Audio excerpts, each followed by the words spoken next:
매주 월요일 여론조사에 나타난 진짜 민심 읽어보는 시간입니다. 여론 톡톡 시간인데요. 오늘은 이종훈 정치평론가, 배종찬 인사이트K 연구소장과 함께하겠습니다. 어서 오십시오. 안녕하세요. 안녕하십니까. 안녕하십니까. 네. 오늘 윤석열 대통령이 국무회의에서 민생을 이야기했고요. 이재명 대표는 최고위원 회의에서 역시 국민 고통에 답하라 민생 이야기를 한 겁니다. 자, 이재명 대표나 또 윤석열 대통령 모두 민생을 이야기하는 이유가 있겠죠. 대통령 지지율을 먼저 보겠습니다. 지난주 금요일 나온 갤럽 조사 보니까 네. 소폭 상승을 했어요. 그렇습니다. 3%포인트 이제 직전 조사보다는 올라갔는데 네. 뭐 세 가지 정도 이유를 따져볼 수 있을 것 같아요. 네. 하나는 이제 경민대로 이제 분석을 해보면 경민대요? 예. 네. 경은 또 경제를 또 예. 강조하고 있기 때문에 그런 부분들이 중동 순방 효과와 맞물려서 지지율이 이제 부분적으로 반영됐다고도 볼 수 있을 것 같고요. 예. 그다음에 또 하나는 이제 결과적으로는 뭐 민생이겠죠. 예. 또 계속 연결되는 거지만 경제가 있고 민생이 있는데 윤석열 대통령의 발언에서 이제 자유나 네. 또 이런 내용보다는 이념보다는 예. 민생 이야기를 많이 하고 있습니다. 아. 그러니까 이런 부분들이 또 이제 혁신위를 통해서 뭔가 좀 변화에 대한 기대감 등도 좀 반영이 됐을 테고요. 그래서 예. 대체적으로 서울이나 부산, 울산, 경남 지지율이 많이 하락했던 곳에서 결집을 하는 모습은 또 위기감에 따른 결집이다. 이렇게 이제 우리가 확인해 볼 수 있습니다. 그렇군요. 지역별로 잠깐 보고 갈까요, 그러면? 네. 지역별로 보면은 예, 서울에서도 직전 조사보다는 갤럽 조사인데 7% 포인트가 올라갔고 예. 이건 이제 강서구청장 보궐선거 패배 여파가 지난 조사까지도 미쳤었는데 네. 그 부분이 뭐 대통령의 순방이 됐든 또는 국민의힘 혁신위원회에 대한 기대감이 됐든 위기감에 따른 결집이 됐든 그 부분이 반영됐었고 부산, 울산, 경남을 좀 주목을 해보시죠. 예. 부산, 울산, 경남이 심상치 않다 이런 말씀을 드렸는데 지금 8% 포인트가 또 올라갔거든요. 네. 최근에 또 대구 경북에 대통령의 행보가 집중되고 있습니다. 경북도청을 방문을 했어요. 예. 경북도청을 중동 순방 이후에 방문을 했던 윤석열 대통령 대구 경북에 상당히 공을 들인다. 네. 이런 평가가 나오고 있는데 대구 경북에서도 이제 지지율이 올라가고 광주 전라도 올라갔습니다. 8% 정도 올라갔는데 그 이유도 뭐 워낙 많이 떨어졌기 때문에 올라가는 이유도 있겠지만 혁신위가 이제 5.18부터 먼저 방문을 했지 않습니까? 예. 그런 부분도 뭐 반영은 됐다라고 이해를 할 수 있겠죠. 그렇군요. 네. 전체적으로 보면 이종훈 평론가는 어떻게 보고 계세요?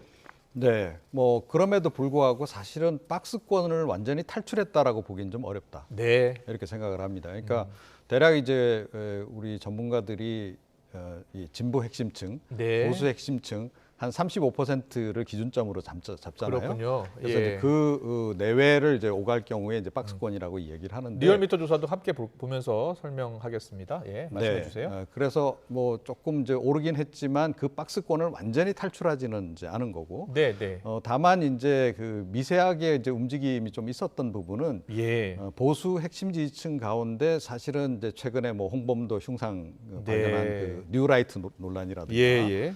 또 이제 뭐 김행 이제 전 후보자를 비롯한 그 인사 논란이라든가 그런 그 당시에 사실은 보수층도 약간 좀 그 외면했던 측면이 좀 그렇군요. 있었어요. 그런데 예. 그들 중 일부가 좀 되돌아온 그런 효과가 좀 있는 게 아닌가 이렇게 생각을 네. 합니다. 대구 경북 지역에서 지지율이 지난주에는 부정평가가 더 높았지 않습니까? 그렇죠. 예.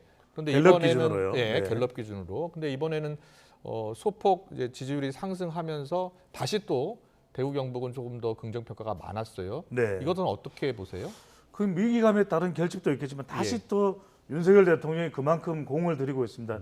지난주에 오롯이 반영됐다라고 보기는 좀 힘들겠지만 박정희 전 대통령 추대식에 참석한 것도 그렇고 그렇군요. 연이어 예, 이제 경북도청을 방문을 해서 이철우 지사를 만나면서 지방에 더 많은 또 지방 균형이 이루어질 수 있도록 또 조치하겠다. 그런 대통령의 이 비중을 둔 그런 또 국정도 영향을 미쳤다고 볼 수가 있겠죠. 그렇군요. 다른 지역도 예. 근데 조금씩 올라갔습니다. 네, 그러니까 네. 이것을 어느 특정 하나의 이슈보다는 위기감에 따른 결집 또 혁신위원회에 대한 부분적인 기대감 반영이 됐을 테고요. 그다음에 예. 대통령이 또 민생을 계속 강조하고 있기 때문에 중동 선방에 이어진 민생 행보에 대한 영향으로 볼 수 있는데 중요한 건 이거예요. 이 말씀을 드려야 될 것 네. 같아요.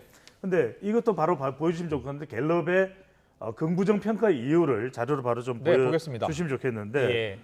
지금 부정 평가 이유로 가장 많이 등장하는 것이 경제, 민생, 물가다. 이래서 이제 대통령실도 긴급하게 경제에 더 신경 써야 된다. 아. 대통령의 국무회의 발언에도 경제야 네. 돌아와. 그래서 뭐 누구 마치 경제라도 있는 마냥 이렇게 이야기되는 것은 필요한 노력입니다. 근데 예. 중요한 건 이 긍정의 외교보다도 외교가 점점점 더 올라가는데 뭐 중동 이유도 있겠죠. 근데 여기에 경제가 나와야 돼요. 아. 긍정의 경제가 적어도 한 15% 정도는 나와야. 예. 그러니까 박정희 전 대통령이 이야기를 했었는데 박정희 전 대통령의 경제가 바짝 그때 조사가 됐다면 여론조사가 있었다면 많이 나왔었겠죠. 70년대에. 예. 그처럼 윤석열 대통령도 한국갤럽 이 조사 지표에서 적어도 경제가 15% 정도는 올라오도록 해야 되는데 이 해법까지 제가 설명을 드립니다. 그러려면 네.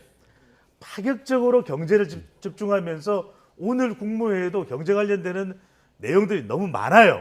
그러니까 아. 선택과 집중을 할 필요가 있습니다. 대체로 예. 좀 저소득자, 아. 그다음에 청년, 여성들 쪽에 집중을 해주세요. 그래야지 그게 국민들에 대한 체감이 됩니다. 예. 또 하나가 뭐냐면 이럴 때 동시에 이념은 내려놔야 돼요. 역사의 이념 전쟁은 나중에 네. 지금 때가 아니야. 예. 이럴 때 이제 경제에 대한 평가가 더 탄력이 붙겠죠. 그렇군요. 이종훈 평론가께서는 세대별로도 한번 봐주실래요? 네. 지금 보면은 세대별로 60대의 지지율을 좀 분석을 해주세요. 60대 지지율이 지금 부정평가는 똑같은데 긍정평가는 소폭 상승한 것으로 나타났어요. 네, 그러니까 아무래도 이제 고려 연령층은 이제 예. 보수 지지층들이 좀 더 이제 많은 거 아니겠습니까? 예. 이제 그런 이제 현상을 지난주에는 그 부정평가도 높았거든요. 그렇죠. 예. 그런 이제 경향성이 있는데 예. 가장 중요한 포인트는 네.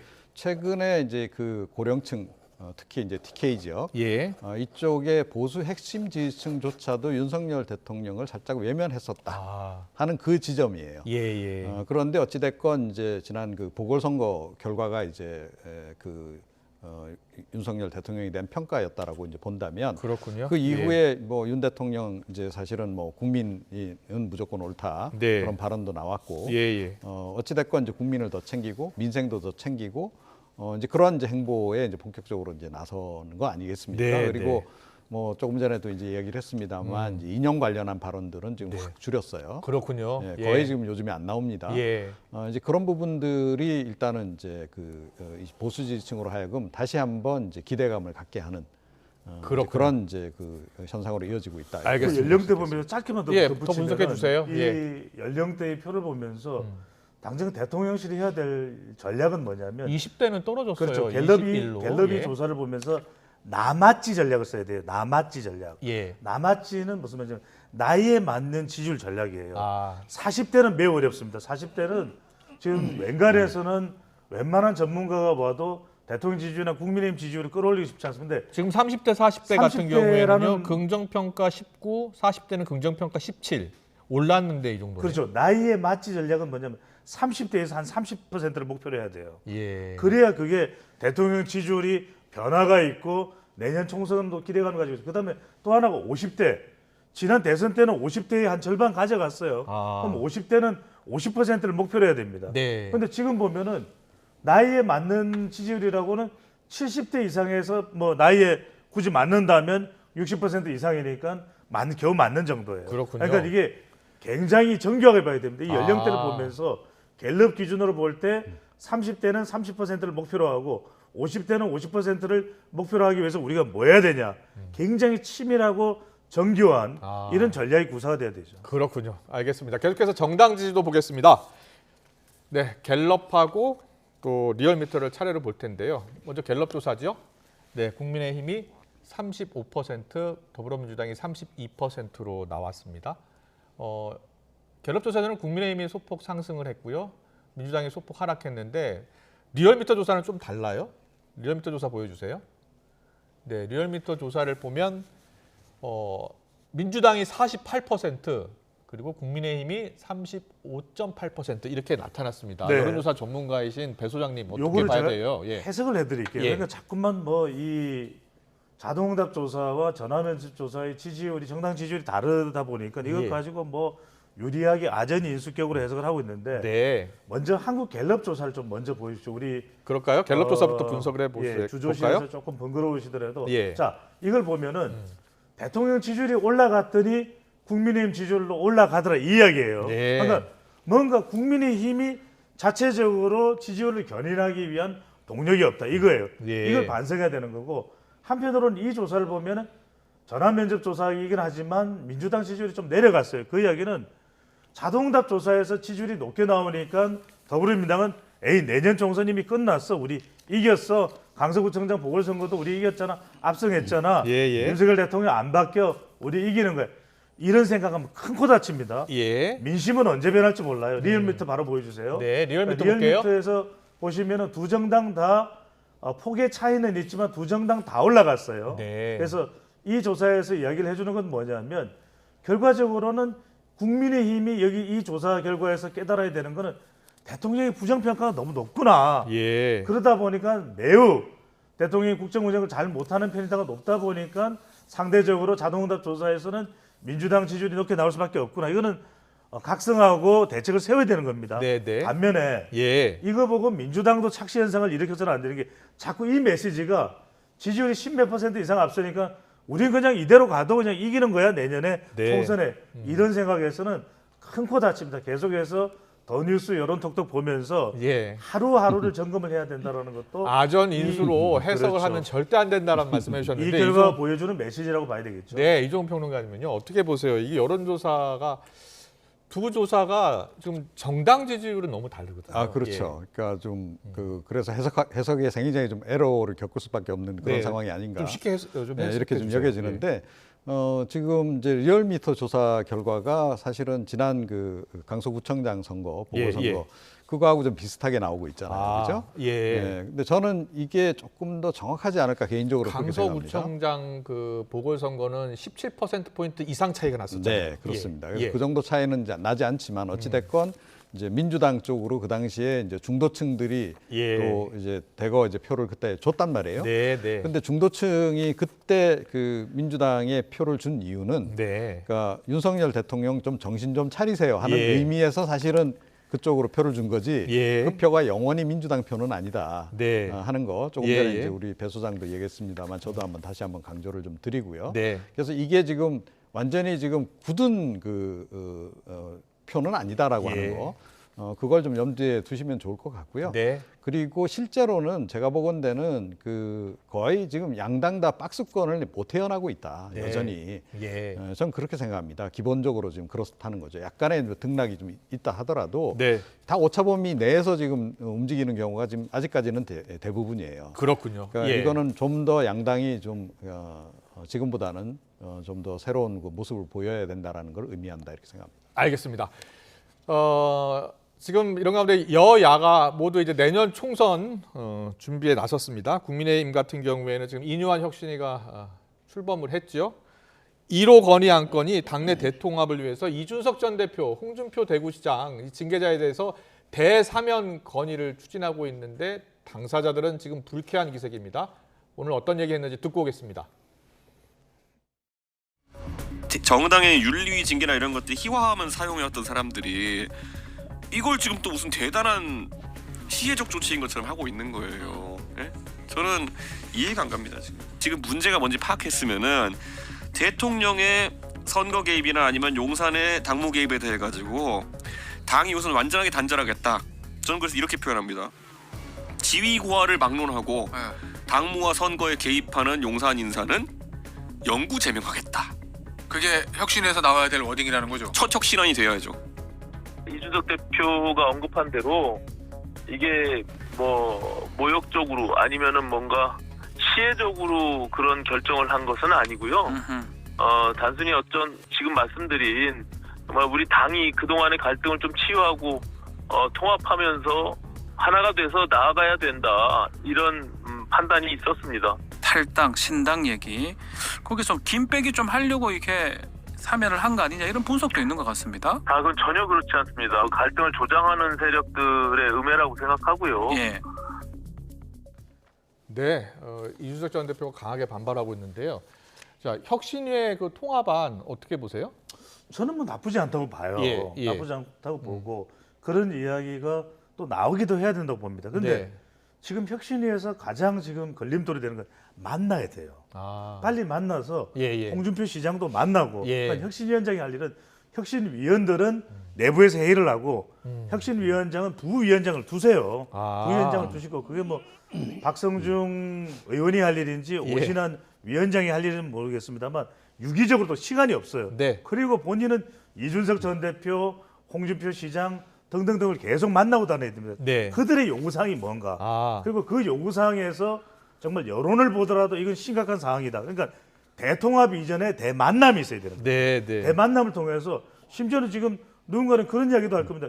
이준석 전 대표와 대통령이 만나면 할 이야기는 없을까? 네. 지금 뭐 대통령에 대해서 뭐 야당 대표하고도 만나야 된다, 유가족도 만나야 된다. 그러니까 지금 만남이 안 되고 있어요. 네. 그러니까 만나야 됩니다. 그러니까 대통합 대사면 이전에 대만남이 이루어져야 된다. 만남을 통해서 그 경청의 내용들을 뽑아내가지고 민주당 혁신위원장 계속 만나려 하는 것 같은데 이준석 전 빨리 대표가 만나야죠. 얼른 네, 만나야죠. 적극적으로 만날 것 같지 않아요? 그러니까 얼른 만나야죠. 두 번, 세 번 예, 전화하고 예. 네 번, 다섯 번 전화하고 일곱 번, 여덟 번 전화해서 만나서 그런 요구들이 나오면 그리고 지금 이준석 전 대표는 본인의 입장에 또 꽉 끼어 있는 상태라서 예, 예. 그런 부분에 대해서 아주 긍정적으로 반응을 하지 않거든요. 네. 정리를 하면 이렇습니다. 일단은 대만남과 대소통을 대해서 일단 이야기를 빨리 끄집어내라. 네. 그리고 세 가지의 기준을 있어야 됩니다. 탈탈친. 네. 지난주에 말씀을 드려서 지금 장안의 화제가 탈이념. 예. 그다음에 예. 그다음에 탈친윤. 예. 그 이야기를 지금 탈친윤 이야기를 이준석 전 대표가 계속 하는 이야기예요. 예. 이걸 어떤 식으로 인요한 혁신위원장이 당내 의견을 김기현 대표나 대통령 의견까지 모아서 전달해 줄 수 있을까? 네. 그다음에 마지막은 친민생. 이런 부분은 이제 서로 머리를 맞대고 혁신위원회에서 아이디어가 빵빵빵 나와야 되겠죠. 예. 그걸 해달라는 이야기죠. 이종 평론가는 어떻게 보세요? 일각에서는 이준석 전 대표가 결국은 탈당할 가능성이 있다. 이렇게 보는 시각도 있어요. 네, 지금식으로 가면 그렇게 할 수밖에 없습니다. 예. 그러니까 지금 응급 환자가 들어왔어요. 제일 먼저 뭘 해야 되죠? 진단을 해야 될 거 아니에요. 네. 이 환자가 왜 이것 응급실에 들어왔는지.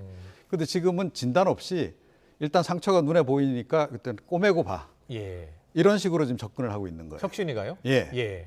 그러니까 혁신위가 만들어진 이번에 네. 근본 원인이 뭔가요? 보궐선거 참패 이후에 보궐선거 이제 참패 예. 그리고 참패의 원인은 어디에 있었는가? 대통령의 좀 독단적인 통치 스타일 예. 그리고 당하고 대통령실의 관계, 상하 관계인 것. 네. 그래서 이 민심이 제대로 전달 안 되는 것 예. 이거였잖아요. 예, 예. 그러면 그 진단이 나오면 그거부터 손을 대야 되는 거죠. 예. 그런데 그 부분은 이제 성역으로 지금 남겨놓고 있는 겁니다. 아. 자, 그러니까 혁신위는 역시 한계가 있을 수밖에 없다라는 얘기가 그래서 나오는 거죠. 그렇군요. 그러고 나서 곧바로 지금 무엇을 지금 주로 얘기를 하냐 하면 공천 얘기를 하기 시작해요. 네. 공천 방향을 이야기를 하고. 영남권 서울 출마 이야기까지 나왔는 예, 거예요. 그런 겁니다. 예. 자, 그러면 결국은 영남권 이제 수도권 출마 얘기는 결국은 영남권 의원들 다 수도권으로 보내겠다라는 얘기고. 예, 예. 그러면 그 자리에 누가 간다는 얘기죠? 예. 그 자리에 가면 또 누군가 낙하산으로 누구를 내려보낼 것이다. 이런 이야기까지 나왔습니다. 결국은 이제 친윤 공천을 하기 위한 그 밑자락을 벌써 인유한 위원장이 깔기 시작했다라는 얘기가 그렇게 그래서 보세요? 나오는 거예요. 예. 아니, 그러니까 영남권 일단 스타 서울 출마를 그렇게 해석하시는 거예요. 그렇게 본인이 인유한 위원장이 생각하고 있는지 아닌지는 모르겠는데 예, 예. 정치권에서는 그렇게 해석을 할 수밖에 없다라는 예. 거예요. 자, 그러니까 예. 이번 혁신위도 예. 지난번에 민주당의 김은경 혁신위원회처럼 네. 결국은 그 친윤 혁신위로 지금 가는 거 아니냐. 그렇군요. 그렇게 예. 지금 이제 벌써 평가가 오늘 나오기 시작하는 기자들이 겁니다. 김기현 대표 때 물었더니 공식 제안은 오지 않았다 이렇게 이야기하더라고요. 또 일각에서는 내년 총선 직전에 카드로 써야 되는 것 아니냐 또 이런 시각도 있고요. 자, 중진 험지 출마론에 대해서는 어떤 생각이세요? 그렇죠. 이제 영남 스타 의원의 험지 출마론인데 정확하게는 이제 의미를 우리가 대세계에서 명식을 정한다면 영남 스타가 아니고 이제 영남 스타일, 네. 영남 스타일. 예, 예. 그러니까 영남 스타일 험지 출마론이겠죠. 그러니까 이제 영남 스타일에 너무 굳어져 있다. 실현 가능성이 있다고 보세요? 실현 가능성이 별로 없죠. 왜냐하면은 없어요? 예.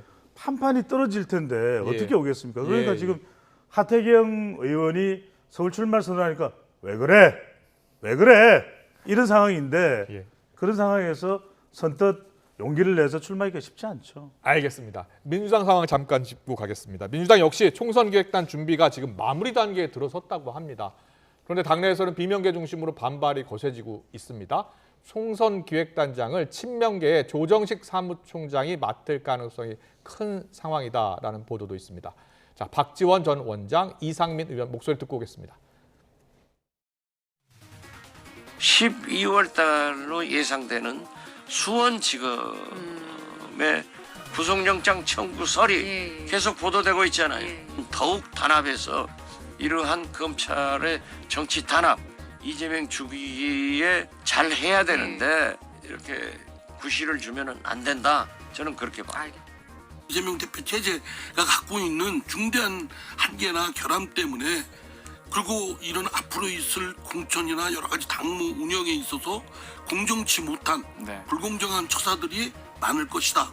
이런 깊은 불신을 하고 있는 거죠. 그런 입장에 도저히 같이 할 수 없다. 맞습니다. 그러면 사실은 뭐 결심을 해야 되겠죠. 네, 이재명 대표가 지난주에요. 지명직 최고위원회 친명계로 알려진 박정현 전 대전 대덕구청장 임명한 뒤에 곧바로 또 조정식 사무총장에 대한 경질 또 주장을 하고 나선 비명계 의원들.